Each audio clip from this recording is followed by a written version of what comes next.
First step on making a fiber optic bodice is to get the fabric ready. You separate the fiber optic threads into small bundles and guide them through the sheath. Cut the threads with a hot knife for a clean cut to make the fibers brighter. Then you're going to attach the connector into the sheath. Then you'll use a hot gun to shrink the sheath around the fibers and connector. Then you cut out and start attaching your panels as normal. Now comes the best part. Get ready to turn it on.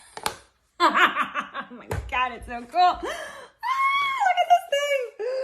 And this is what the bodice looks like attached to the battery pack. And here's what it looks like in the dark with the rainbow mode on. Now the tricky part is to hide all the threads in the lining, making sure to leave the cable to the battery pack loose. The battery packs are rechargeable, and once you turn them on, you can hide them in the pockets. There's an app that's synced to the fabric, so everything's controlled by your phone. And if you want to see how to make the skirt, follow and like for part 2. I can't wait to show you all the cool tricks this thing gets up to. Okay, well, bye!